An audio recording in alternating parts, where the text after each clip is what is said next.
A Jetro International é uma organização com sede na União Europeia que tem como principal missão formar e capacitar líderes de alta relevância a responderem aos desafios impostos por um novo mundo em mudança constante. Em resultado, a Jetro consolida um novo posicionamento ético e comportamental, capaz de aperfeiçoar e influenciar políticas públicas, sempre em prol do ser humano e através da ação diplomática humanitária e de políticas governamentais de formação de compliance. Este programa tem produção independente e nós fazemos essa menção porque o mesmo é gravado e depois será publicado no nosso canal no YouTube, onde poderá ser acessado por qualquer pessoa no globo terrestre. E hoje nós estamos aqui novamente com muita alegria, recebendo o Dr. J.B. Oliveira. Dr. J.B. Oliveira tem feito essa viagem conosco desde o início do Velho Testamento, lá da Gênese humana, e nós já estamos no Novo Testamento. E o Dr. João Batista, ele é advogado, ele foi conselheiro da OAB em 3 gestões, é jornalista, é ex-presidente da Associação Paulista de Imprensa, ex-vice-presidente da Imprensa Oficial do Estado de São Paulo, que é responsável pela impressão e distribuição do Diário Oficial do Estado, é professor nas áreas de comunicação, direito, perícia judicial e arbitragem, é ex-docente dos cursos de mestrado e doutorado da Polícia Militar do Estado de São Paulo, é presidente do Instituto JB de Educação e Capacitação Profissional, escritor com 9 livros publicados, mais 2 em coautoria, é membro da Academia Cristã de Letras, da Academia Paulista Evangélica de Letras e da Academia William Shakespeare. Também é membro do Instituto Histórico e Geográfico do Estado de São Paulo, é juiz arbitral, perito judicial e diplomata civil humanitário, capelão internacional pela Jetro International. JB, é sempre uma honra recebê-lo aqui e, mais uma vez, em nome da Jetro, quero agradecer pela sua disponibilidade, pelo seu cuidado de buscar as informações e entregá-las aqui igual papinha para nós. Muito obrigado, boa noite. Boa noite, meu irmão e amigo Ixará. É sempre gratificante para mim esse encontro com vocês. Durante os outros dias da semana, eu fico aguardando esse ensejo, essa oportunidade de nos encontrar. É muito bom nos encontrarmos em Cristo, é muito bom nos encontrarmos na espiritualidade, elevando os nossos pensamentos, fugindo dessa mesmice massacrante em que vivemos com os valores materiais querendo se sobrepor aos espirituais. E aqui nós temos um ensejo de modificar esse estágio. Isso é muito bom, é muito agradável. E fico também muito feliz de que me acompanhem nesta viagem pela Bíblia. Não é ocioso dizer que, se fosse um estudo sistemático, nós ainda estaríamos lá atrás, porque a Bíblia é riquíssima. Eu disse que só agora, no Evangelho de Mateus, nós ficaríamos aí uns bons 3 meses, porque é maravilhoso o seu conteúdo. Em um só versículo, nós temos um universo de conhecimento espiritual e de orientação moral. Mas nem não é possível que nos detenhamos muito. Por isso, pensamos algumas coisas, mas recomendamos que leiam integralmente, leiam tudo. Quero mais uma vez lembrar que o nosso Instituto JB Oliveira, peço que visitem lá o site, institutojboliveira.com.br, tem cursos que podem nos ajudar neste momento em que há uma diferença muito grande entre a receita, aquilo que nós recebemos, e a despesa, aquilo que nós temos que pagar. E muitos perderam a oportunidade de ganho. Então, os nossos cursos são, por assim dizer, profissionalizantes, porque permitem que você, de imediato, ingresse no mercado de trabalho. E para ajudar nesse momento, nessa situação, nós reduzimos o preço do curso, que lá atrás era R$ 1.250, hoje é apenas R$ 500. Bom, vamos lá ao nosso Evangelho de Mateus. Nós paramos logo depois da oração modelo da oração do Pai Nosso. Então, estamos em Mateus, capítulo 6, e fomos até o versículo 13. E o versículo 14, complementando aquilo que está dito anteriormente, diz: Porque se perdoardes aos homens as suas ofensas, também vosso Pai Celestial vos perdoará a vós. Atenção para isso. Se, porém, não perdoardes aos homens as suas ofensas, também vosso Pai vos não perdoará as vossas ofensas. Às vezes nos esquecemos disso. Ele fala aqui quanto ao jejum, que quanto jejuarmos devemos fazer isso de espírito e não para mostrar um semblante contristado, e ele diz como os hipócritas. Porém, quando jejuardes, unge a tua cabeça e lava o teu rosto, para não pareceres aos homens que jejuas, mas a teu Pai, que está em oculto, e teu Pai, que vê em oculto, recompensará. Temos aqui o início de parábolas. O tesouro no céu, o olho puro, os dois senhores, a ansiosa solicitude pela nossa vida. E no versículo 21, ele diz: Porque onde estiver o vosso tesouro, aí estará também o vosso coração.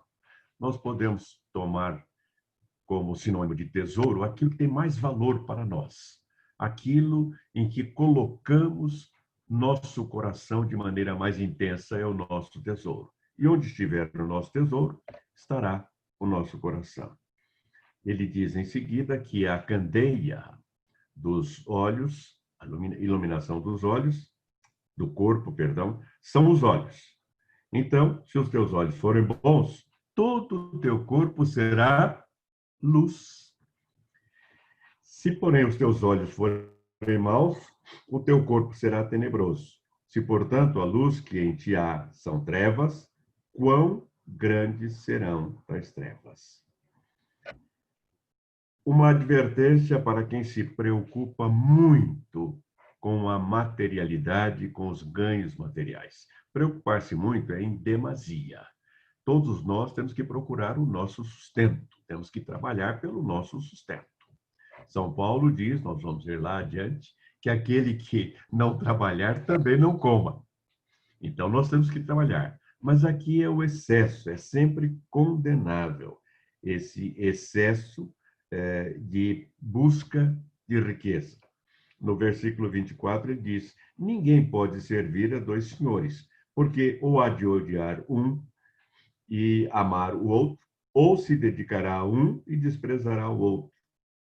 Não podeis servir a Deus e a Mamon. Mamon é o Deus da riqueza. E eu dizia na chamada que fiz que um dos grandes males que estão pesando sobre a humanidade, que estão fazendo com que pessoas adoeçam, e essa doença vem de dentro para fora, é a depressão, é o estresse, é a angústia. E ele diz aqui, no versículo 25, por isso vos digo, não andeis cuidadosos quanto à vossa vida, pelo que haveis de comer ou pelo que haveis de beber, nem quanto ao vosso corpo, pelo que haveis de vestir. Não é a vida mais do que o mantimento, e o corpo mais do que o vestido? Olhai para as aves do céu, que nem semeiam, nem ajuntam em celeiros, e vosso Pai Celestial as alimenta. Não tendes vós muito mais valor do que elas? E qual de vós poderá, com todos os seus cuidados, acrescentar um côvado à sua estatura? Quanto ao vestido, porque andais solicitude, explícitos. Olhai para os lírios do campo, como eles crescem, não trabalham nem fiam.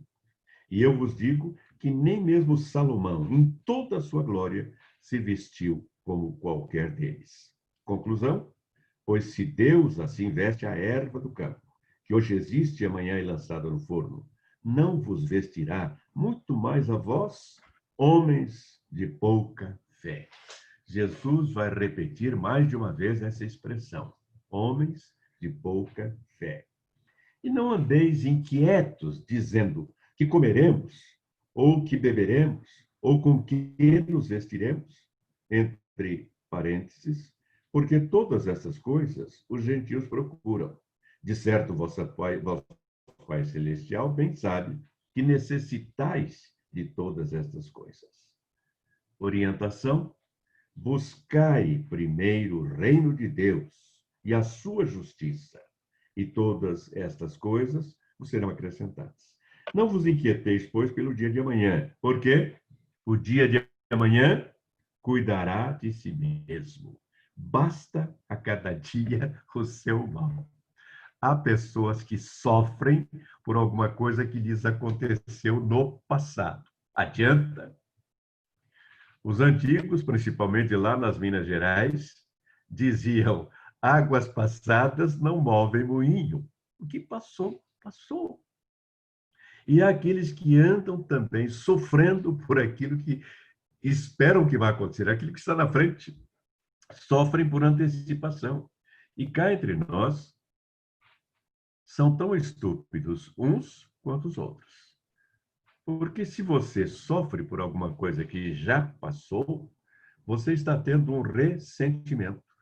Ressentimento é sentir de novo. Chega, já sofreu lá, basta. E se você está sofrendo por antecipação, é mera burrice. Se vier a acontecer alguma coisa, sofra uma vez só. E se não vier a acontecer, por que é que você foi sofrer desnecessariamente? A sabedoria oriental, a sabedoria chinesa, diz que preocupar-se é colocar o sol de hoje atrás da nuvem de amanhã.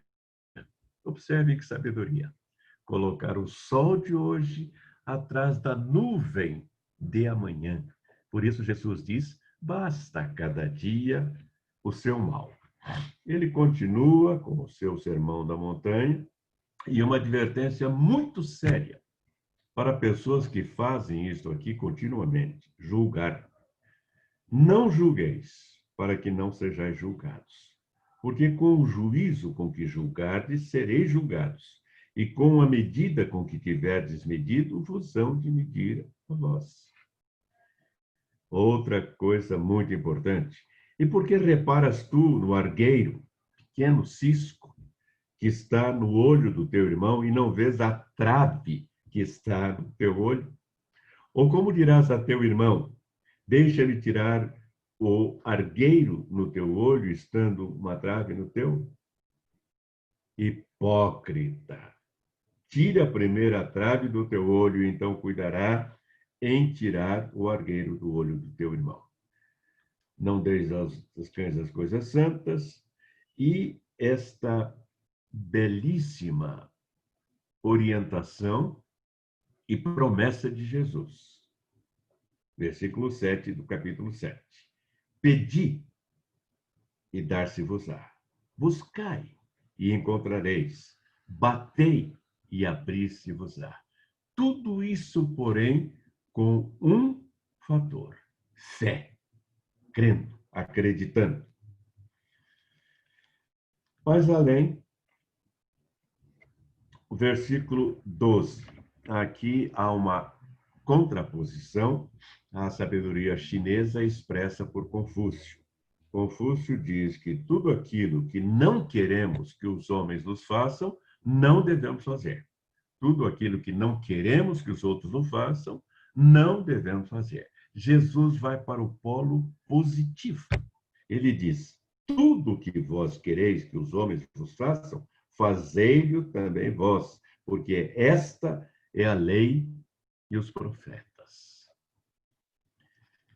Entrai pela porta estreita, porque larga é a porta, espaçoso o caminho que conduz à perdição, e muitos são os que entram por ela. Sabemos muito bem que isso é tão fácil errar, é tão fácil encontrar companheiros para o que não presta, e é tão difícil encontrar parceiros, companheiros para aquilo que é bom, para a porta estreita.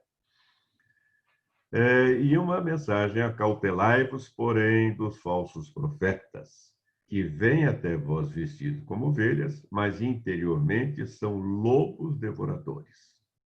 Recomendação: por seus frutos os conhecereis. Porventura colhem-se uvas dos espinheiros, ou figo dos abrolhos? Assim toda árvore boa produz bons frutos, e toda árvore má produz frutos maus. Não pode a árvore boa dar maus frutos, nem a árvore má dar bons frutos. Uma outra advertência nessa linha em que ele está falando dos falsos profetas. Podemos pegar aqui falsos profetas, falsos pregadores, falsos ministros, porque em todo campo, em todo setor da vida humana, aos bons e aos maus, aqueles que realmente estão ali exatamente para aproveitar-se da boa-fé e praticar o mal. Versículos 21 a 23. Nem todo o que me diz Senhor, Senhor entrará no reino dos céus, mas aquele que faz a vontade de meu Pai que está nos céus. Observem, muitos me dirão naquele dia: Senhor, Senhor, não profetizamos nós em teu nome? Em teu nome não expulsamos demônios? E em teu nome não fizemos muitas maravilhas? Pois é, até maravilhas. Maravilhas que são truques.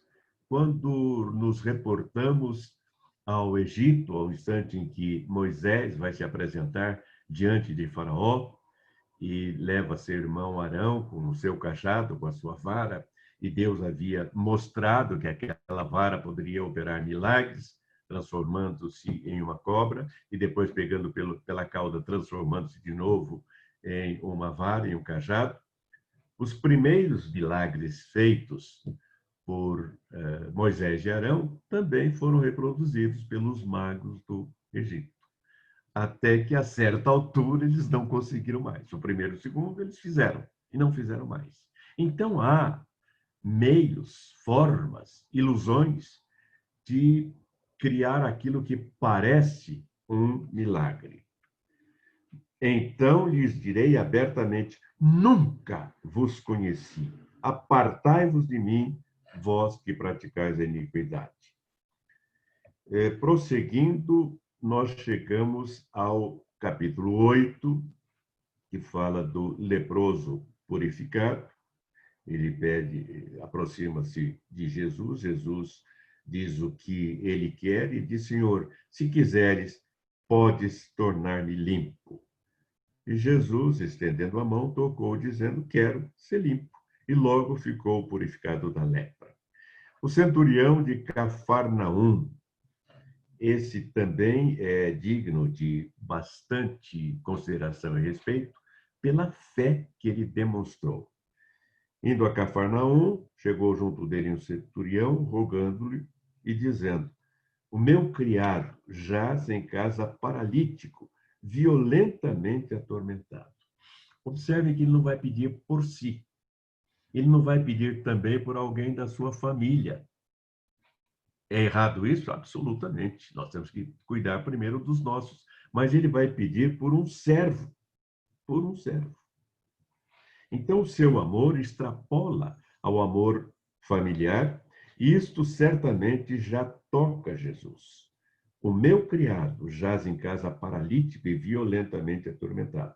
E Jesus lhe disse: eu irei e lhe darei saúde. E observe a intensidade da fé deste homem.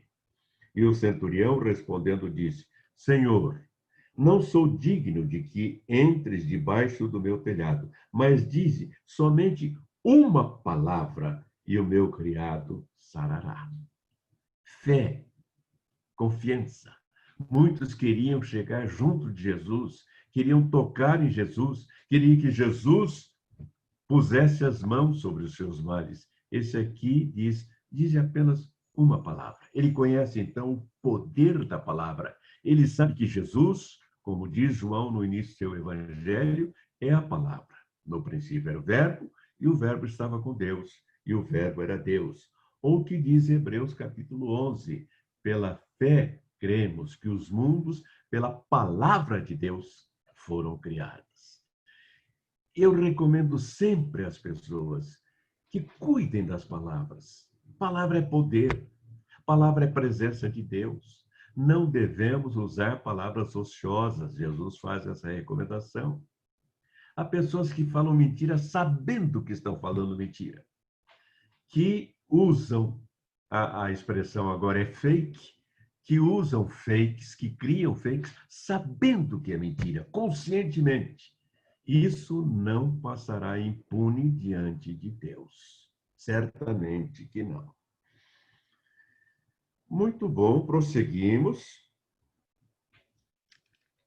Jesus, aqui no versículo 13, então disse Jesus ao centurião: vai, e como creste te seja feito. E naquela mesma hora, o seu criado sarou. Aí vem a sogra de Pedro. Até Pedro tinha sogra, hein? Até Pedro tinha sogra. E ela estava doente. Quando ele entra na casa de Pedro, viu a sogra desse jazendo com febre, tocou-lhe na mão e a febre a deixou e levantou-se e serviu-se. Era uma boa sogra, atenciosa, pronta a servir. Chegada a tarde, trouxeram muitos endemoniados e, com a sua palavra, mais uma vez o poder da palavra, expulsou deles os espíritos e curou todos que estavam enfermos, para que se cumprisse o que fora dito pelo profeta Isaías, que disse: ele tomou sobre si as nossas enfermidades e levou as nossas doenças. Isaías, capítulo 53. Nós passamos por lá. A seguir, a orientação de como devemos seguir a Jesus. Observe isso. Jesus, vendo em torno de si uma grande multidão, nós vamos falar mais à frente sobre isso. Jesus tinha muitos seguidores, muitos. Aqui está falando em uma grande multidão. Ordenou que passasse para outra banda da lei. E aproximando dele um escriba, disse: mestre, aonde quer que fores, eu te seguirei. E Jesus disse: as raposas têm covis e as aves dos céus têm ninhos, mas o Filho do Homem não tem onde reclinar a cabeça. Certamente esse escriba não o seguiu. E outro dos seus discípulos lhe disse: Senhor, permite-me que primeiramente vá sepultar meu pai. Jesus, porém, disse-lhe: segue-me e deixa os mortos sepultar os seus mortos. O que isto quer dizer? Qual o significado? Certamente há mais de uma interpretação. Deixa os mortos sepultar os mortos. Como é que um morto vai sepultar o morto? É que aquele moço tinha visto a vida. A vida. Eu sou o caminho, a verdade e a vida. E ele então queria seguir a vida, mas estava preocupado com algo que não tinha esse mesmo valor espiritual, embora importante, seu pai. Mas havia outros que pudessem cuidar de seu pai. Ali era a oportunidade para ele seguir a vida. E Jesus disse: deixa os mortos sepultar os seus mortos. Aqui é quando ele apazigua a tempestade. E mais uma vez ele diz: homens de pouca fé. O mar se levantou, uma tempestade tão grande que o barco era coberto pelas ondas, ele, porém, estava dormindo, estava tranquilo, estava sereno. E os seus discípulos, aproximando-se, o despertaram, dizendo: Senhor, salva-nos, que perecemos. E ele disse: por que temeis, homens de pouca fé? Então, levantando-se, repreendeu os ventos e o mar, e seguiu-se uma grande bonança. podemos trazer isso para a nossa vida do dia a dia. Há pessoas que fazem o que popularmente se chama tempestade em copo d'água. Por um pequeno problema, fazem um alvoroço, porque lhes falta fé. Mesmo quando o problema for grande, o que nós temos que dizer não é dizer a Deus que temos um grande problema, mas dizer ao problema que nós temos um grande Deus, que nos ampara sempre, que nos pega pela mão. E se sofrermos? Ora, o sofrimento faz parte da vida. Nós não estamos em uma viagem de turismo, estamos em uma viagem real e passamos por todos os tipos de panoramas, entre eles o do sofrimento. Os endemoniados gergesenos ou gadarenos, da região de Gadara, saíram ao encontro dos endemoniados. Outros evangelistas falam que era um endemoniado, isso não vem ao caso, é detalhe, vindo dos seus sepulcros tão ferozes que ninguém podia passar por aquele caminho. E eles que clamaram dizendo: que temos nós contigo, Jesus, Filho de Deus? Vieste aqui atormentar-nos antes do tempo. No seu tempo e no seu mundo, o espírito maligno tem campo para agir, tem campo para desenvolver sua atividade. Esse é o mundo dele. O mundo não é o mundo de Deus. Jesus, orando, disse lá na oração intercessória, em João, ele diz: não peço que os tires do mundo, mas que os livres do mal. O mal está presente e o mal é deste mundo. Andava bastante distante deles uma grande manada de porcos, então pediram que os mandasse para aqueles porcos, e ele o fez, e aqueles porcos se precipitaram no abismo. E aqui nós temos uma opção interessante, a opção que eles fazem entre os porcos e Cristo. Não é um absurdo? Pediram a Cristo, exigiram que Cristo não entrasse na sua aldeia. Por quê? Porque valorizavam mais os porcos. Diariamente isto é feito. Diariamente Jesus é colocado em segundo plano e em primeiro plano vem os bens materiais, vem a preocupação com as coisas desta terra, ainda que sejam porcos. O paralítico de Cafarnaum, e aqui Jesus começa o conflito com os escribas. Entrando no barco, passou para outra banda e chegou à sua cidade. Eis que trouxeram um paralítico deitado numa cama. E Jesus, vendo a fé deles, disse ao paralítico: filho, tem bom ânimo, perdoados te são os teus pecados. Isso nos leva a concluir que aquela enfermidade era oriunda de pecados, era oriunda de uma atividade pecaminosa. Jesus, ao libertá-lo do pecado, liberta também da enfermidade. E eis que alguns dos escribas diziam entre si: ele blasfema. Mas Jesus, conhecendo os seus pensamentos, disse: por que pensais mal em vossos corações? Pois qual é mais fácil, dizer: perdoados te são os teus pecados, ou dizer: levanta-te e anda? Ora, para que saibais que o Filho do Homem tem na terra autoridade para perdoar pecados, disse então ao paralítico: levanta, toma a tua cama e vai para a tua casa. Alguns dos escribas e fariseus atritavam com Jesus, não somente porque Jesus usava o seu poder em épocas que eles não gostariam que usasse, num sábado, por exemplo, mas também por um fator terrível na humanidade, que é a inveja. Jesus fazia isso, eles não conseguiam fazer. Jesus curava, eles não conseguiam curar. Jesus libertava de espíritos. Tudo isto Jesus fazia e certamente criava uma animosidade por causa disso. E agora, a vocação de Mateus. É muito importante que vejamos isso. Capítulo 9, começando no versículo 9. E Jesus, passando adiante dali, viu sentado na alfândega um homem chamado Mateus e disse-lhe: segue-me. E ele levantando-se, o seguiu. E aconteceu que, estando ele em casa, sentado à mesa, chegaram muitos, o quê?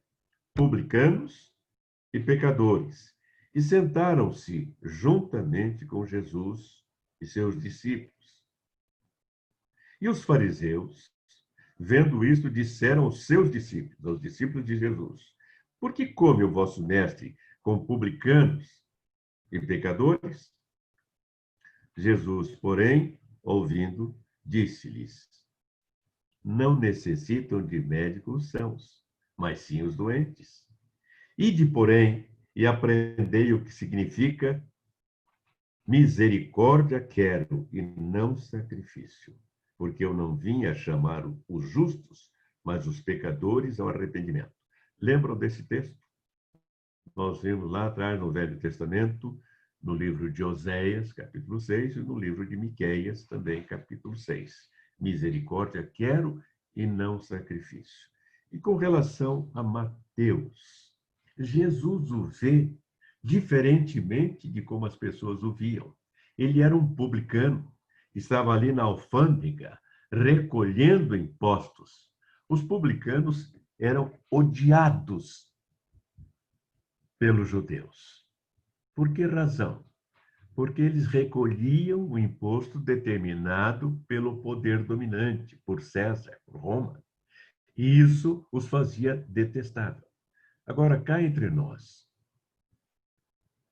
quem gosta de pagar imposto, e no nosso caso, o imposto é para ser usado, aspas, para nós. É para ser usado, claro, para prover escolas, hospitais, moradia, transporte, segurança, não é isso? E ainda assim, nós não gostamos de pagar imposto. Agora, imagine quando este imposto era imposto por César, por Roma, que dominava aquela terra. Imagine. Quando o Brasil era colônia de Portugal, houve aqui aquela revolta chamada da Derrama, que acabou gerando a Inconfidência Mineira, porque eles cobravam 1/5 dos impostos, 20% como imposto daquilo que o Brasil produzia, que as pessoas produziam, do ouro principalmente. 20%, 1/5. Por isso era chamado o quinto dos infernos. O Brasil era considerado um local muito distante, de difícil acesso. Não havia o transporte aéreo, era por navio. Então, era o quinto que vinha dos infernos. E para quem pagava também, era o quinto dos infernos. Ele pagava contra a vontade. Ainda bem que hoje nós não pagamos 1/5 dos impostos, né? Ainda bem. Pagamos o dobro e um pouquinho mais. Isso vai passar. Não é possível que continue desse jeito, mas pagamos mais do que isso. Eu estava me lembrando de um turista que chegou a Jerusalém e pediu para ir. Ele queria falar o Muro das Lamentações, mas ele não lembrava. É um lugar turístico, é um lugar em que os judeus vão e ficam chorando, chorando, chorando. O guia disse: eu sei. E levou à Receita Federal. É mais ou menos o que acontece conosco. Nós pagamos com dor o nosso imposto. Nós entendemos que devemos pagar imposto por aquilo que o governo, que o poder público tem que prover para os cidadãos. Mas nos dói, porque é uma desproporção entre aquilo que é exigido de nós e aquilo que recebemos em contrapartida. Jesus vê naquele homem, odiado por todos, um coração de ouro. Um homem tão importante para a obra de Jesus, que foi o autor desse evangelho que estamos lendo. Como era importante. Como Jesus vê, no meio das impurezas, ele vê um valor, ele vê uma joia. Assim que ele chamou Mateus. E de início nós percebemos o acerto do seu chamado, porque Mateus imediatamente se levantou e o seguiu. Não pensou sequer em pegar aqueles recursos que ele havia amealhado. Não, levantou-se e o seguiu, diferentemente daquele outro. Diferentemente de um outro que era rico e procurou a Jesus, nós vamos ver isso, e Jesus disse que ele vendesse aquilo que tinha, distribuísse aos pobres e viesse segui-lo. E ele preferiu ficar com o dinheiro. Mateus, o publicano, o coletor de impostos, deixa tudo e segue a Jesus. E vai passar por aquela vida de necessidade, de penúria que os discípulos passavam, mas de coração pleno. Ele fala sobre o jejum, quanto à censura que os discípulos de João, ou a indagação, faziam, porque jejuamos nós e os fariseus muitas vezes, e os seus discípulos não jejuam? Ele diz: podem, porventura, andar tristes os filhos das bodas enquanto o esposo está com eles? Ou seja, não é importante o jejum material, não é importante o jejum físico, não tem importância nenhuma. Mais importante era o que eles estavam fazendo junto de Jesus, seguindo, aprendendo com ele e ajudando-o na sua obra.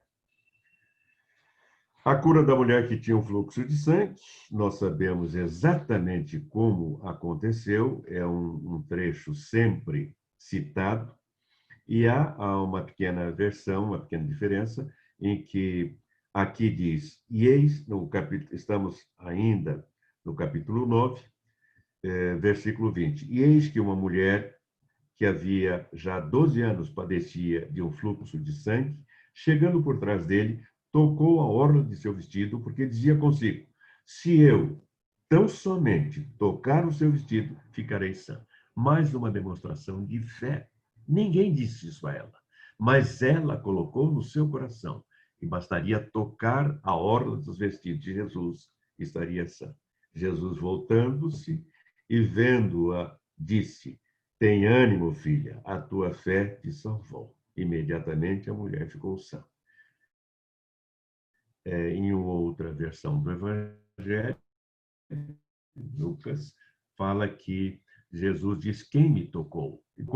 E disse, não, porque eu senti sair virtude de mim, isto é, energia curativa que saiu de Jesus. A cura dos 2 cegos e um mudo, também conhecemos, os cegos que clamam a Jesus, tem compaixão de nós, filho de Davi. E chegando a casa, os cegos se aproximaram dele e Jesus disse-lhes, credes vós que eu possa fazer isso? Disseram eles, sim, Senhor. Tocou então os olhos deles, dizendo, seja-vos feito segundo a vossa fé. Mais uma vez, nós notamos que o elemento para a obtenção de uma graça diante de Deus é a fé. É a fé. Sem fé é impossível agradar a Deus, diz São Paulo. Aí fala da seara e os ceifeiros. Ainda estamos no capítulo 9, versículo 35. Percorria Jesus todas as cidades e aldeias, ensinando nas sinagogas deles e pregando o evangelho do reino e curando todas as enfermidades e moléstias entre o povo. Jesus estava continuamente desenvolvendo a cura. Normalmente nós ouvimos em pregações uma ou outra cura específica. Não há nenhum erro nisso. Mas observem que por onde ele anda, ele vai desenvolvendo esta graça da cura. Por isso, aumentava o número daqueles que o acompanhavam, pela sua palavra e pelo seu poder. E vendo a multidão, teve grande compaixão deles, porque andavam desgarrados e errantes, como ovelhas que não têm pastor. Também vimos isso em Zacarias, capítulo 10, versículo 2. E aqui vamos conhecer especificamente, nominalmente, os 12 e a sua missão. Está no capítulo 10, começando no versículo 1. Chamando os seus 12 discípulos, deu-lhes o poder sobre os espíritos imundos, para os expulsarem e para curarem toda a enfermidade e todo o mal. Ora, os nomes dos 12 apóstolos, então, até aqui fala-se em discípulo, aqui passamos a falar em apóstolos. São estes: o primeiro, Simão, chamado Pedro, e André, seu irmão. Tiago, filho de Zebedeu, e João, seu irmão. Filipe e Bartolomeu.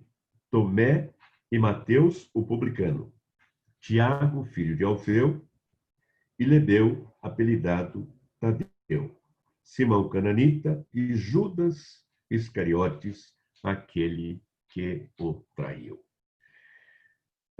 Nós estávamos, como disse, até aqui falando em discípulos.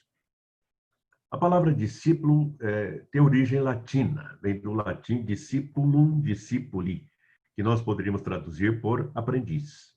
Nós vimos que Jesus era acompanhado, era seguido por uma grande multidão, que ia para ouvi-lo, que ia para ver seus milagres, que ia para procurar sua cura ou a cura de alguém da sua família.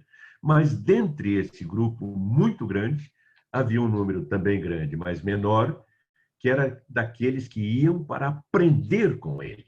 Esses eram discípulos, aprendizes, seguiam a Jesus para beber as suas palavras e os seus ensinamentos como água. Desse grupo de aprendizes, ele selecionou 12, a quem chamou de apóstolos. Essa palavra já vem do grego, do verbo apostolai, que significa enviar. Apóstolo, portanto, é um enviado, é alguém que tem uma missão específica, é um missionário. Este é o apóstolo.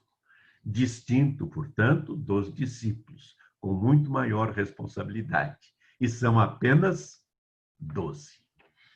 Há um livro que eu escrevi já há algum tempo, chamado Mensagens e Temas para Meditar, que depois eu reeditei com o nome de Iluminação Interior, Mensagens e Temas para Meditar, em que eu falo do grupo de Cristo.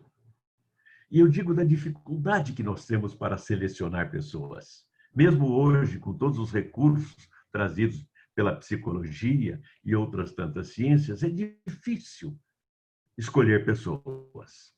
A única pessoa que poderia, talvez, escolher um grupo puro, perfeito, de todos aqueles que o rodeavam, escolheu apenas 12.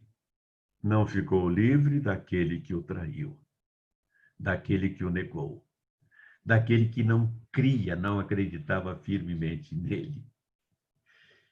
E de todos que eram pusilânimes.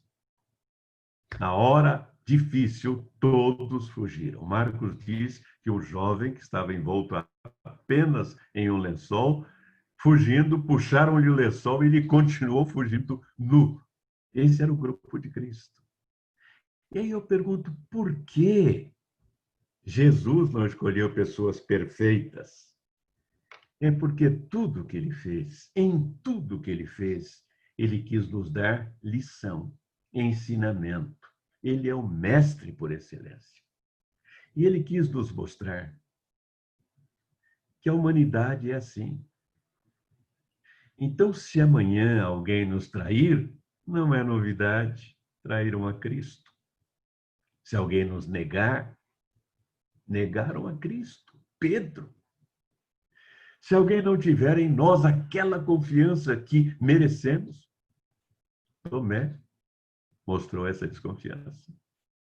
E se na hora amarga da dificuldade maior nos abandonarem, abandonaram a Jesus. E ele sabia disso, repetindo aquilo que o profeta disse: ferirei o pastor e as ovelhas se dispersarão. Tenho dito que nós conhecemos os amigos em duas circunstâncias. Na bonança dos bons tempos, pela quantidade. E nos momentos difíceis, pela qualidade. Somente os amigos de qualidade é que ficam. Então, não nos decepcionemos, não nos amarguremos, se houver decepções por parte daqueles que estão mais perto de nós. Jesus mostrou na sua própria vida que isto faz parte da natureza humana, infelizmente. Os 12 e sua missão. E aqui ele diz algumas frases que sempre ouvimos, muito importantes. A partir do versículo 8, ele diz: curai os enfermos, limpai os leprosos, ressuscitai os mortos, expulsai os demônios, de graça recebestes, de graça dai. O que quer dizer isso? É a graça de Cristo que flui em nós para que ajudemos ao nosso semelhante. Por que eu digo isto? Porque há quem cobre para prestar culto, para prestar ajuda, para procurar resolver problemas espirituais. Textualmente, Jesus diz: de graça recebestes, de graça dai. Mas ele diz que também temos direito ao nosso sustento, é outra coisa. E a frase que ele usa aqui está no versículo 10, segunda parte. Porque digno é o obreiro do seu alimento. Em outro texto, São Paulo a Timóteo diz: digno é o obreiro do seu salário. E a mensagem: em qualquer cidade ou aldeia em que entrardes, procurai saber quem nela seja digno e hospedai-vos aí até que vos retireis. E quando entrardes em alguma casa, saudai-a. E se a casa for digna, desça sobre ela a vossa paz. Mas se não for digna, torne para vós a vossa paz. Lucas diz: na casa em que entrardes, Lucas capítulo 10, na casa em que entrardes, dizei: paz seja nessa casa. Que saudação bonita, que saudação expressiva. Nós somos pacificadores. E principalmente nós, que somos capelães, temos a missão da paz, de procurar a paz, de provocar a harmonia, de buscar a construção dos sentimentos de fraternidade e de solidariedade. Quem não faz isto não é, para usar a expressão da nossa própria Jetro, não é um cristão, não é alguém humano e humanitário. E a advertência que Jesus faz, e nem sempre nós prestamos atenção a ela, está aqui no capítulo 10, versículo 16. Eis que vos envio como ovelhas ao meio de lobos. Portanto, sede prudentes como as serpentes e simples como as pombas. Nós costumamos ser simples, até demais, mas esquecemos-nos da prudência. E Jesus é claro: sede simples como as pombas, mas prudentes como as serpentes. Prosseguindo, no versículo 21, ele está dizendo das dificuldades que virão. O irmão entregará à morte o irmão, e o pai o filho, e os filhos se levantarão contra os pais e os matarão. Há algum tempo, não distante, há uns 40 anos, isso era inimaginável no Brasil. Infelizmente, em tempos mais próximos, vimos mais de uma vez o caso de filhos matarem os pais. Mas aquele que perseverar até o fim será salvo. Perseverança é a arma para continuarmos seguindo a Jesus nos momentos difíceis, nos momentos de angústia.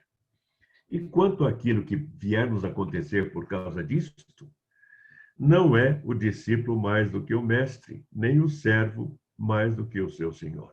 Se fizeram a Jesus, farão a nós também. Hoje, felizmente, há um respeito maior entre evangélicos, católicos, espíritas. Respeitam-se. No passado, não. E eu nasci em um berço evangélico. E quando criança, eu sofria determinadas restrições na escola, no local de trabalho, porque era crente. Esse crente. E ser crente era ser diferente. Hoje há uma aceitação. E Jesus previne também para o cuidado que devamos ter com aquilo que fazemos. No versículo 26. Porque nada há encoberto que não haja de revelar-se, nem oculto que não haja de saber-se.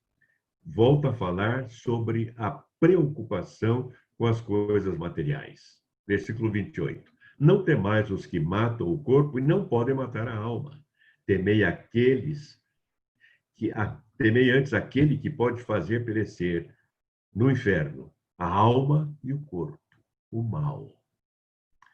Não se vendem 2 passarinhos por um ceitil, por uma moeda, e nenhum deles cairá em terra sem a vontade do vosso Pai. E até mesmo os cabelos da vossa cabeça estão todos contados. No meu caso, hoje está mais fácil de contar.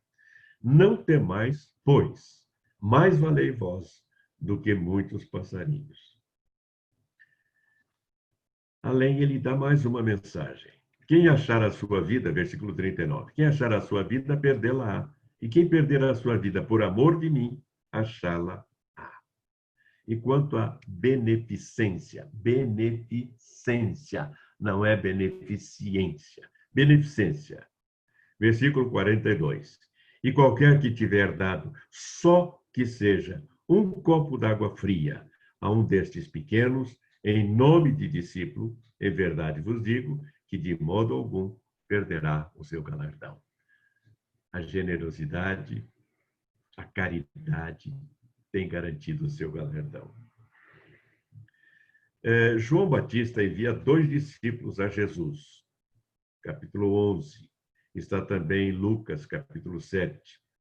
E aconteceu que, acabando Jesus de dar instruções aos seus 12 discípulos, partiu dali a ensinar e a pregar nas cidades deles. E João, ouvindo no cárcere falar dos feitos de Cristo, enviou 2 dos seus discípulos a dizer-lhe: És tu aquele que havia de vir, ou esperamos outro? E Jesus, respondendo, disse-lhes: Ide e anunciai a João as coisas que ouvis e vedes. Os cegos veem, e os coxos andam, os leprosos são limpos, e os surdos ouvem, os mortos são ressuscitados, e aos pobres é anunciado o Evangelho. Bem-aventurado é aquele que se não escandalizar em mim. Por que João manda esses 2 discípulos? João sabia que Jesus era o Cristo.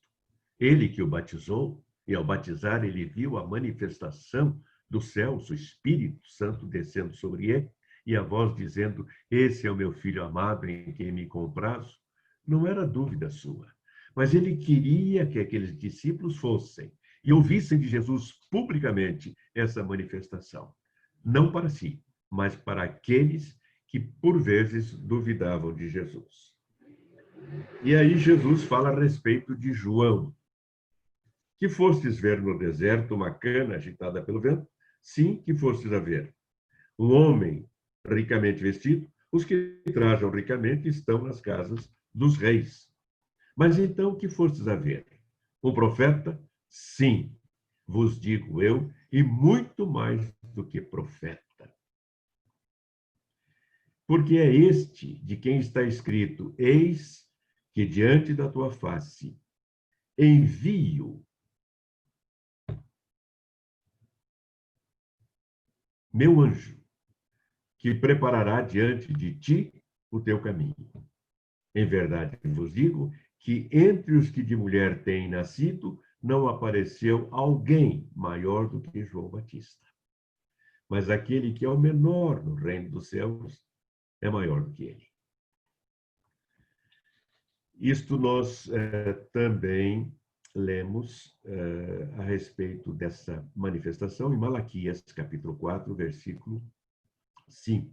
João Batista seria o Elias. Jesus fala da incredulidade e da maneira como as pessoas são.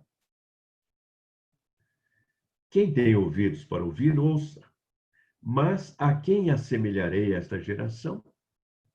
É semelhante aos meninos que se assentam nas praças e clamam aos seus companheiros e dizem: Tocamos-vos flauta e não dançastes, cantamos-vos lamentações e não chorastes. Incoerência. E ele diz: Porquanto veio João, não comendo nem bebendo, e dizem, tem demônio. Vem o Filho do Homem, comendo e bebendo, e dizem, eis aí um homem comilão e beberrão, amigo de publicanos e pecadores. Mas a sabedoria é justificada por seus filhos, isto é, por aqueles que, seguindo-o, têm uma manifestação do seu poder de transformação. As 3 cidades impenitentes, Corazim, Betsaida e Cafarnaum, e o jugo de Jesus. É aquela famosa frase, vinde a mim, todos os que estáis cansados e oprimidos, e eu vos aliviarei. Tomai sobre vós o meu jugo, e aprendei de mim, que sou manso e humilde de coração, e encontrareis descanso para as vossas almas, porque o meu jugo é suave e o meu fardo é leve. Ele chama para o seu jugo, que é o jugo da graça, não aquele período da lei com imposições, às vezes, desconexas. As imposições de Jesus são da graça, são do amor. E ele pede que todos que estão cansados e oprimidos venham a si. Senhor Jesus é o Senhor do sábado, os fariseus mais uma vez condenando, julgando, porque Jesus passou pelas searas em um sábado e os seus discípulos, por terem fome, começaram a colher espigas e a comer.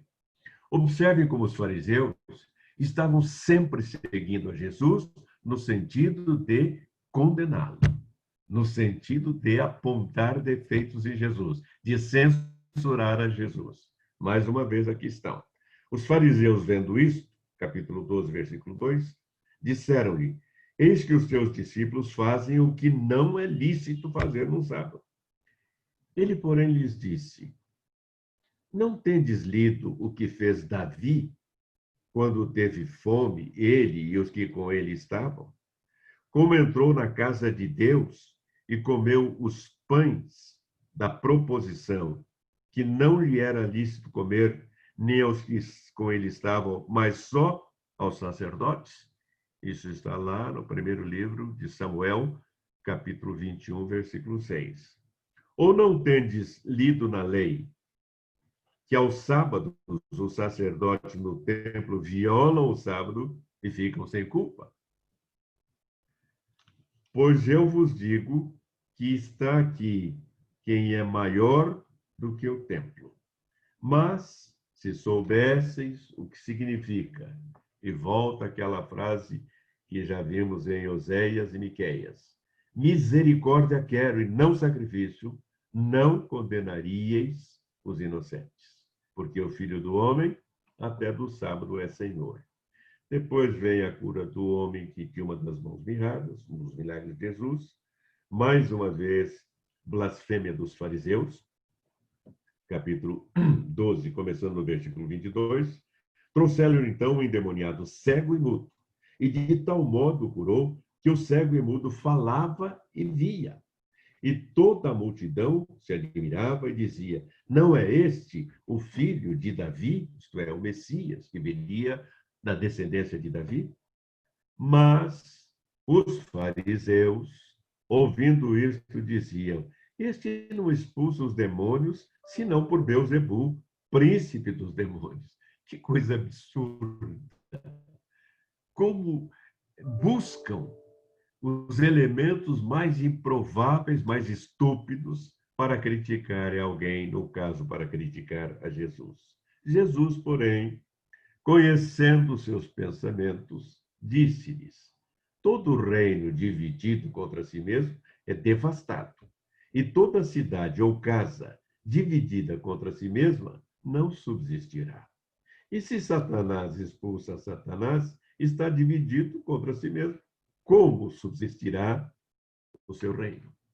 E já havia naquela época alguns escribas que também procediam à expulsão de demônios. E ele diz, e se eu expulso os demônios por Beelzebu, por quem os expulsam então os vossos filhos? Portanto, eles mesmos serão os vossos juízes. Árvore e seus frutos, aqui encontramos Jesus censurando acerbamente os seus críticos, escribas e fariseus. Raça, capítulo 12, versículo 34. Raça de víboras, como podeis vós dizer boas coisas sendo maus? Pois do que há em abundância no coração, disso fala a boca. O homem bom tira boas coisas do seu bom tesouro, e o homem mau, do mau tesouro, tira coisas más. Mas eu vos digo que de toda palavra ociosa que os homens disseram, hão de dar conta no dia do juízo. Falava agora há pouco do cuidado que devemos ter com as nossas palavras, daquilo que dizemos. E Jesus deixa bem claro que toda palavra ociosa, que toda palavra ruim, que toda palavra má, que toda palavra provocativa, disto daremos conta em juízo. São Paulo vai dizer lá na frente, tudo que é bom, tudo que é lícito, tudo que é verdadeiro, tudo que é de boa fama, isso ocupe o vosso pensamento e, consequentemente, a nossa palavra. E ele, então, confirma, no versículo 37, porque por tuas palavras serás justificado, e por tuas palavras serás condenado. Porque por tuas palavras serás justificado, e por tuas palavras serás condenado. Quando o generalíssimo Franco, que foi o ditador da Espanha, sabia que estava chegando o seu tempo de partir e teria que ter um sucessor, ele achou por bem colocar novamente a monarquia, colocar, portanto, Juan Carlos, que era o jovem príncipe, para sucedê-lo. E entre as coisas que ele disse para o jovem príncipe Juan Carlos, ele disse: "Sê senhor do teu silêncio, para não seres escravo das tuas palavras. Sê senhor do teu silêncio, para não seres escravo das tuas palavras." O milagre de Jonas, isso aqui também é interessante, porque pediam-lhe um milagre. Então, alguns dos escribas e dos fariseus, aqui estão eles de novo, eu estou no capítulo 12, versículo 38, quiseram ver da parte algum sinal. Vou repetir. Então, alguns dos escribas e dos fariseus tomaram a palavra dizendo: "Mestre, quiséramos ver da tua parte algum sinal." Mas ele lhes respondeu e disse: "Uma geração má e adúltera pede um sinal, porém não se lhe dará outro sinal, senão o do profeta Jonas. Pois como Jonas esteve 3 dias e 3 noites no ventre da baleia, assim estará o Filho do Homem 3 dias e 3 noites no seio da terra."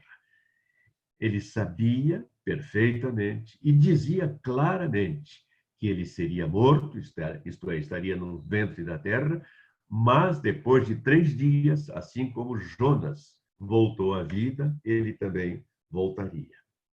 Pois os ninivitas ressurgirão no juízo com esta geração e a condenarão, porque se arrependeram com a pregação de Jonas. E eis que está aqui quem é mais do que Jonas. Lembram-se de quando falamos de Jonas, o profeta fujão, irascível, e também que não gostava de outros povos, estrangeiros, não gostava. Nós vimos por quê.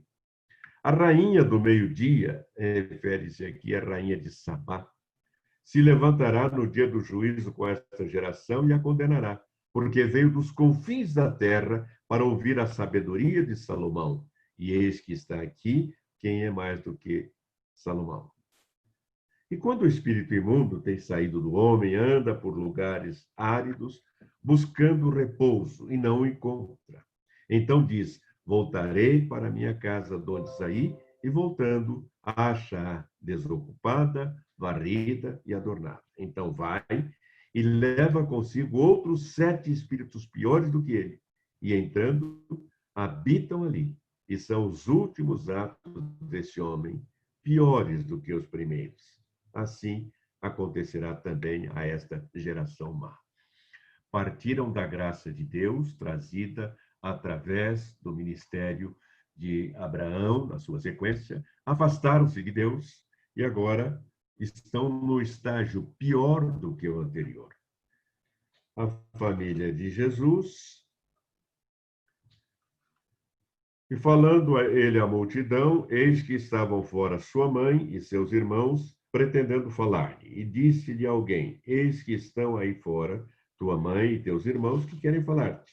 Porém, ele respondendo, disse ao que lhe falara: quem é minha mãe e quem são meus irmãos? E estendendo a sua mão para os seus discípulos, disse: eis aqui minha mãe e meus irmãos. Porque qualquer que fizer a vontade de meu Pai, que está nos céus, este é meu irmão, irmã e mãe. Jesus mostra, então, que a sua família somos nós. Que todos aqueles que buscam a Jesus com fé, que buscam a Jesus com espírito de contrição, passa a ser da sua família. Por isso, ele nos chama de co-herdeiros. São Paulo fala que somos co-herdeiros com Cristo. O capítulo 13, eu olhei no relógio para ver que horas são, o tempo é implacável. Eu gostaria tanto, eu tinha intenção de chegar hoje até o início do sermão escatológico. Está lá no capítulo 24. Mas eu não consegui chegar além do fim do versículo 12. Porque o versículo 13 é muito importante. Ele traz 8 parábolas, e Jesus explica depois porque fala em parábolas e decodifica uma parábola para que seus discípulos entendam aquilo que ele está falando. É tão importante que eu vou preferir que falemos na próxima semana. Então já sabem, a partir do capítulo 13, onde encontramos 8 parábolas de Jesus e a razão por que ele falava por parábolas. A primeira que ele narra aqui é a parábola do semeador. Maravilhosa palavra do semeador, que tem sido usada em muitos sermões. São 9h18. É o tempo para encerrarmos, pararmos por aqui e darmos oportunidade a perguntas. Eu perguntei ao irmão João Arlindo o que ele achava, se eu deveria usar um ritmo mais rápido, passando mais rapidamente sobre os aspectos do Evangelho, ou se eu iria mais devagar, destacando aquilo que parece digno de ser destacado. Na realidade, tudo é importante, mas há algumas coisas que, pela proximidade nossa, nos dias atuais, ou pelas situações que nós vivemos, merecem um tratamento diferenciado, e é o que eu tenho feito. Aliás, João Arlindo, depois você pode fazer uma consulta também, um plebiscito. Meu irmão João Arlindo, é com você para o uso da palavra pelos nossos queridos companheiros de viagem. Ok, JB. É incrível, mas a gente realmente não vê o tempo passar. Nessa viagem, a gente fica olhando pela janela das suas palavras e fica apreciando a paisagem e realmente não percebe o tempo passar, viu? Maravilhoso.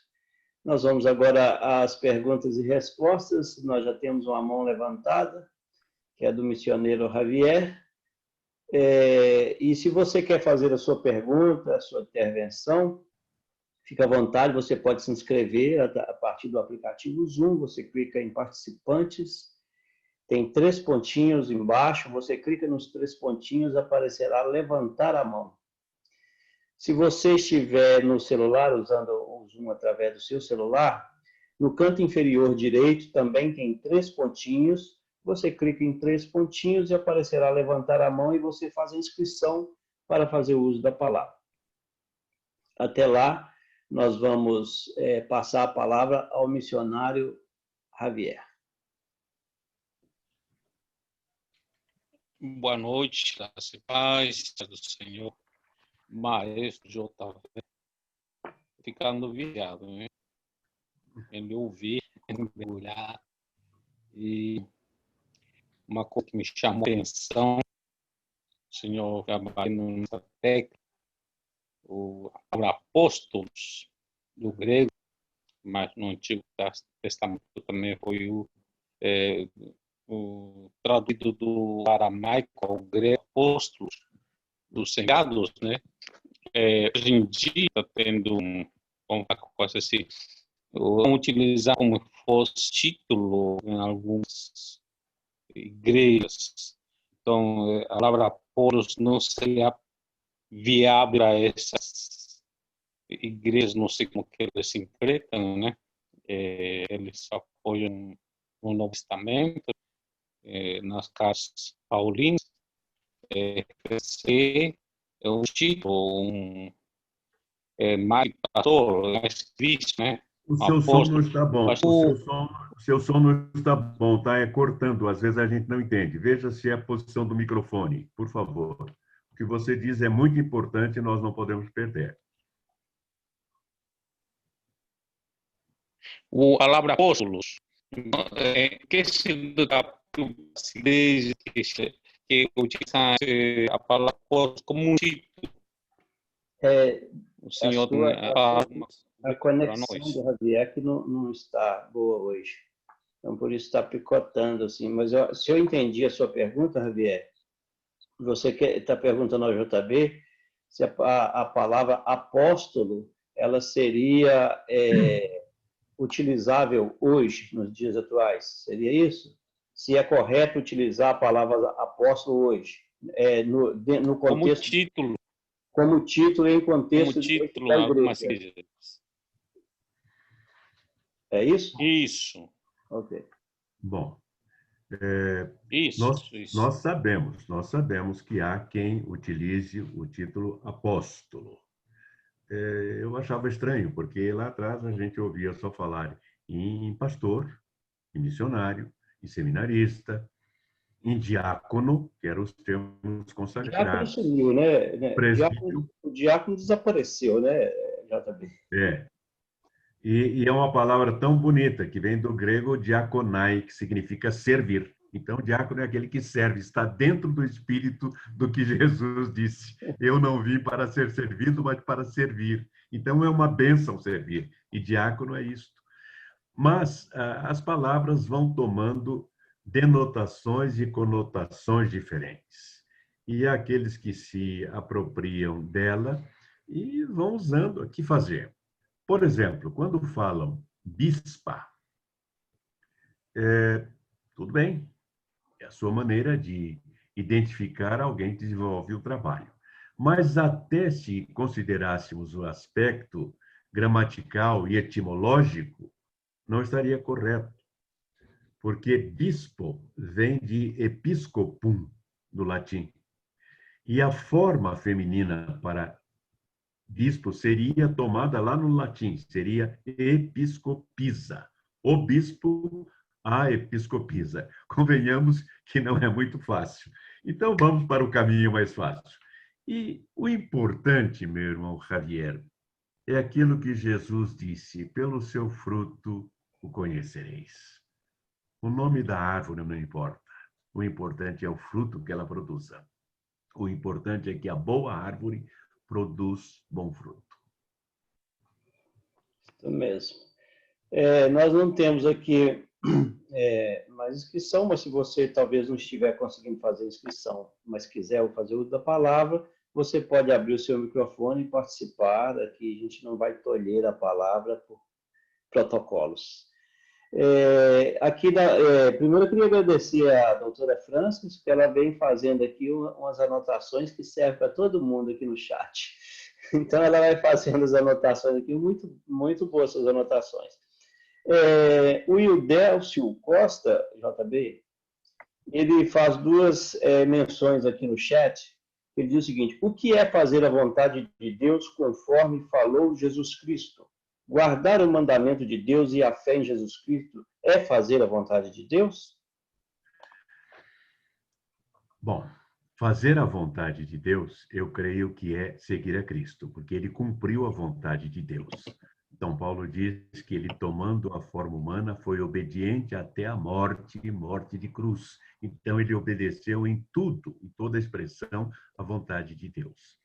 E ele disse àquele que lhe perguntou qual era o maior de todos os mandamentos. Primeiro perguntou o que devia fazer para ser salvo. Jesus disse que conhecesse, que seguisse os mandamentos, e cita os mandamentos.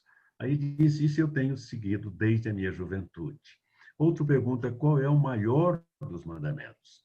E Jesus diz: amarás ao Senhor teu Deus de todo o teu coração, de toda a tua alma, de toda a tua fé, de todo o teu entendimento.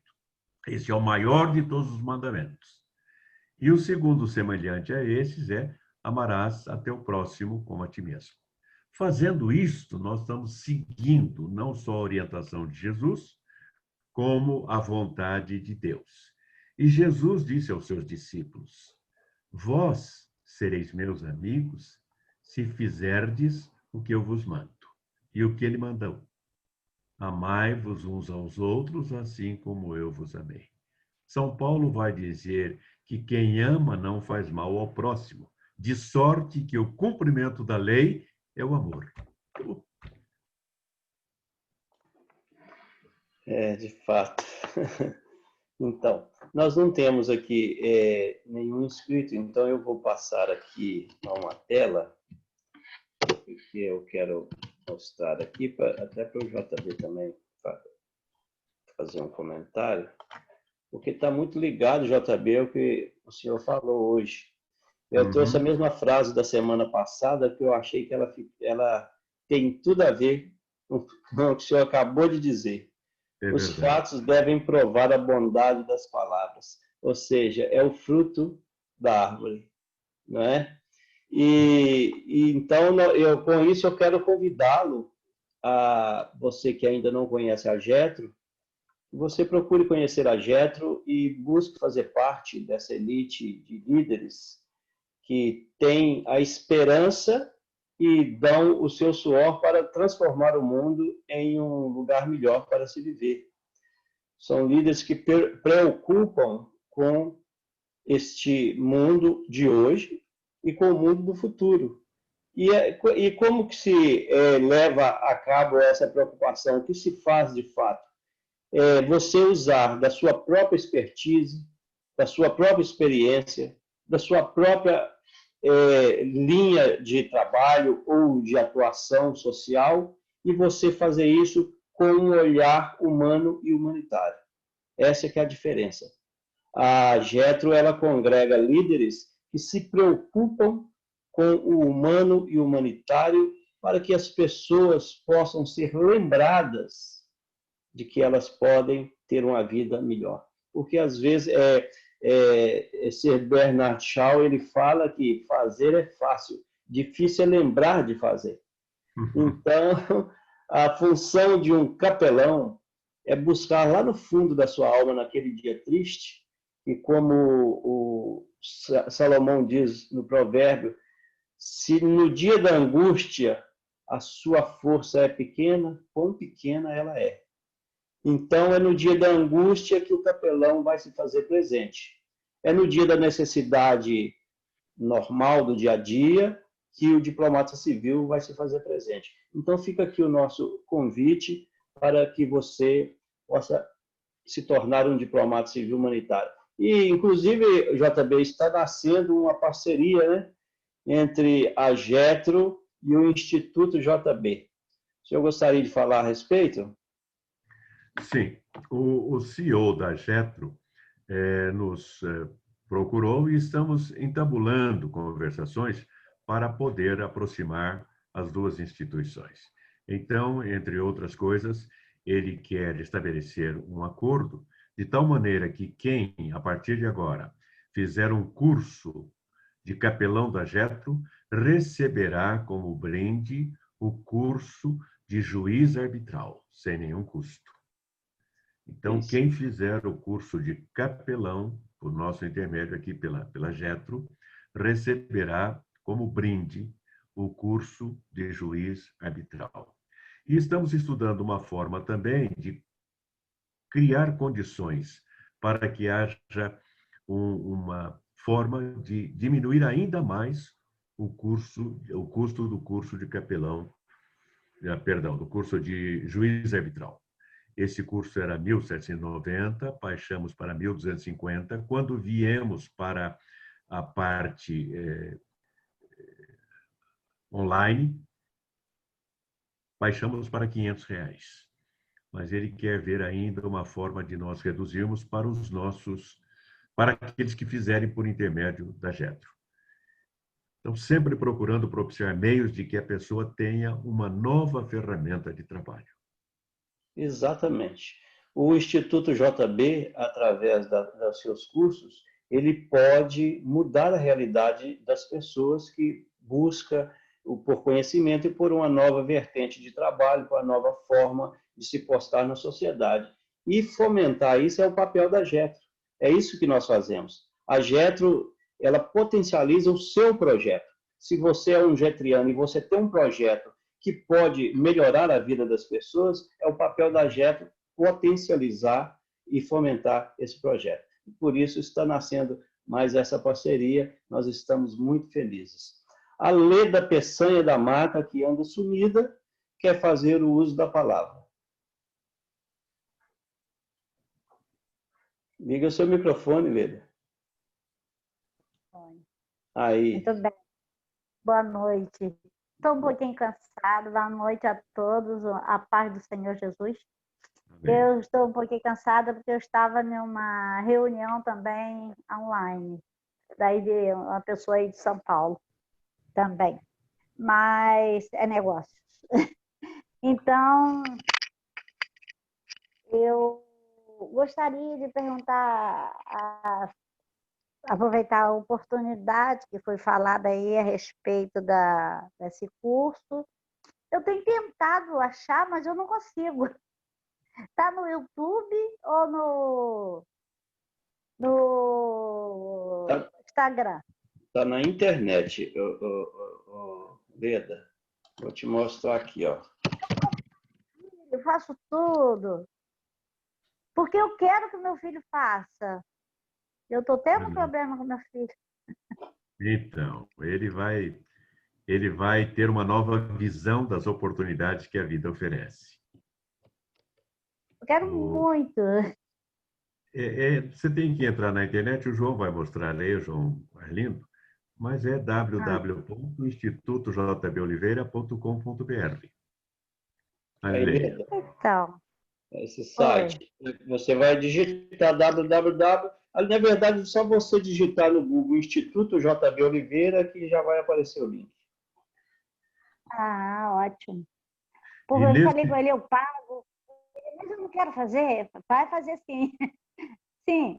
E nesse exato momento, o meu filho, que é o superintendente, ele lançou uma promoção agora pela Semana da Independência, até amanhã, até dia 10, 50% do preço do curso. Então, o curso de 500 vai para 250.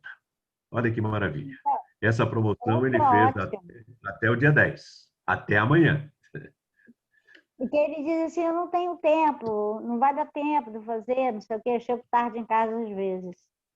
Mas eu acho que até no carro, ele dirigindo, ele pode ouvir, né? Ele pode participar, ou vem a apostila, como que é?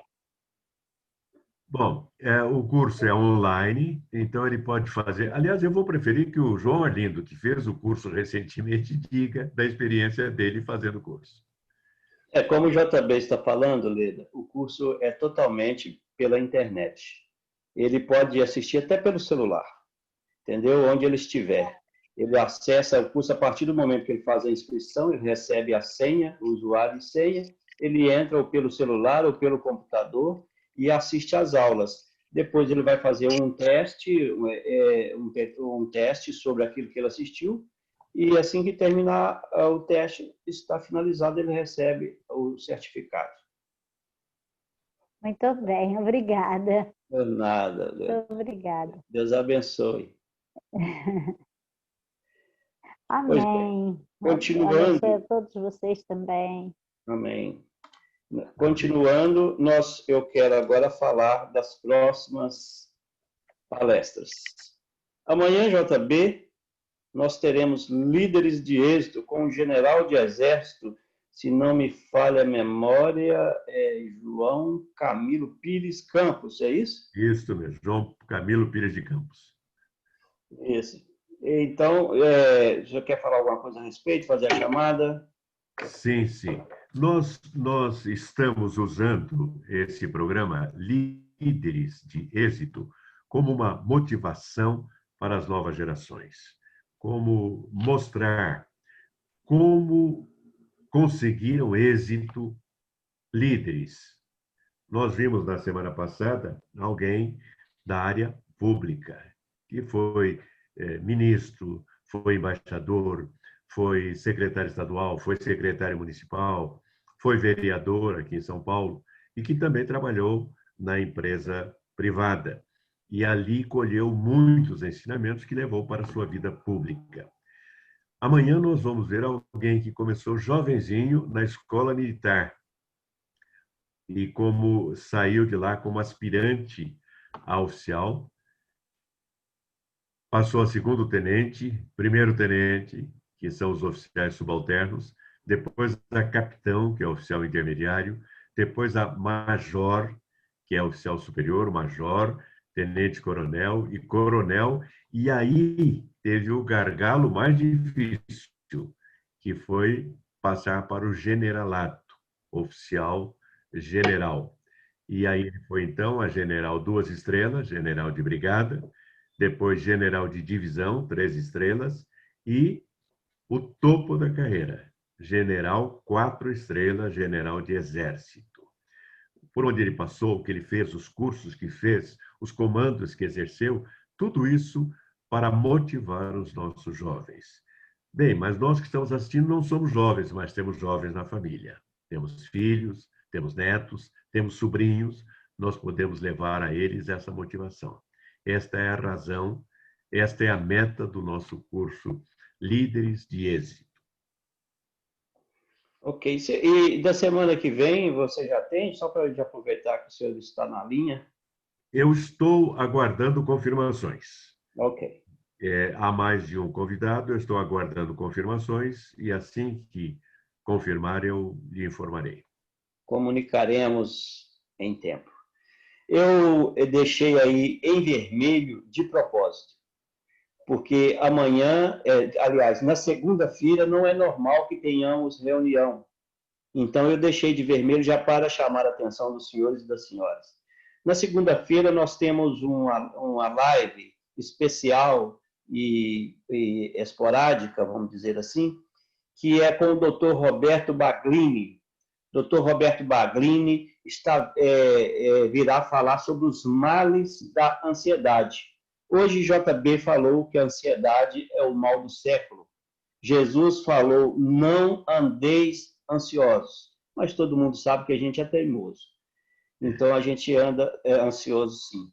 E, segundo esse médico, a ansiedade traz inúmeros males, inclusive para o sistema cardiológico, para o sistema neurológico.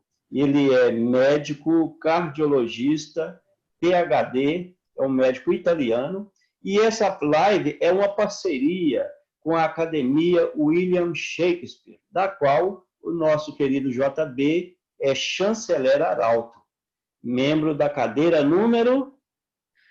Cadeira número 9. Cadeira número 9, lá da Academia William Shakespeare. Então, a academia, o presidente da academia, o senhor Dom Antônio Alves Teixeira, me procurou e conversou comigo e me apresentou a possibilidade de trazer esse médico. Então, estará aqui falando conosco na segunda-feira, dia 14/9. Eu peço ao senhor e à senhora que convide o maior número possível de pessoas, porque, de fato, é muita gente que talvez esteja sofrendo desnecessariamente e fazendo mal a si mesmo, fazendo mal ao seu corpo e também mal àqueles que estão ao seu lado, né? Porque é uma doença social também e acaba atingindo quem está ao lado. Então, fica aqui o nosso apelo para que se faça o convite. No dia 15/9, terça-feira, às 20 horas, nós teremos o 11º, ou 11, né? Fórum Cidadão Policial. Eu sempre, JB, fico assim na dúvida, por que a gente coloca Romanos e fala ordinal? Bom, a Romanos, principalmente na enunciação de artigos de lei e também na enunciação de papas, até 10º em algarismo romano e, portanto, falado dessa forma. Uhum. Daí para frente é em algarismos arábicos e falado também 11, 12, 13. Você vê que Papa João Paulo II, mais à frente, João 23. Pio Então, 11. Pio 11, pois é, e não 11º nem 11º. Até 10 é assim. Ok. A gente tem sempre que aproveitar o JB, gente. É só puxar a linha que sai coisa boa.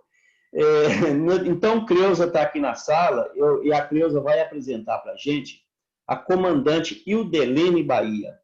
A comandante Ildelene é a primeira mulher brasileira a ser comandante de uma frota da Marinha Mercante. Creuza, quer falar a respeito? Sim, um minutinho. A comandante Ildelene Bahia, ela é de Belém do Pará, é amiga do nosso getoraniano Arlen Damasceno, né? Que nos pediu para que fizéssemos um trabalho com ela, pela importância, ela é a primeira mulher a comandar um navio, a conduzir um navio da Marinha Mercante do Brasil, né? É a primeira. Então, ela, além de ser uma mulher na linha da policial, né? Porque ela é da Marinha e faz parte das polícias, das Forças Armadas, enfim, e é uma mulher de êxito também, né? Então, está numa plataforma valendo por duas. E aí eu convido a todos para estarem presentes. Obrigada. Convidem mesmo, que vale a pena. E no dia 16, na próxima quarta, nós continuaremos a viagem com o Dr. JB Oliveira. Então, é isso por hoje. JB, suas considerações finais? Pois não. Eu quero comunicar a vocês que tive à tarde a satisfação de coordenar a assinatura de um convênio que reputo muito importante. Foi um convênio celebrado com o Ministério da Saúde, o Ministério das Cidades, pelo Coordenador Nacional de Cuidados e Prevenção às Drogas e pelo Secretário Especial do Desempenho Social, do Desenvolvimento Social, com o Instituto dos Juristas Cristãos do Brasil.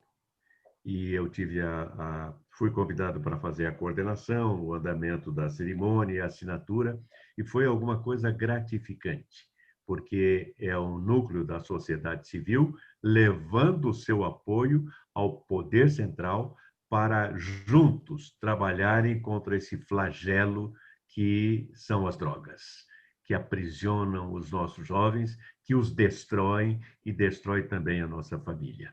Eu me senti honrado com esse convite e com a participação. E na ocasião eu disse alguma coisa que está aqui no meu livro.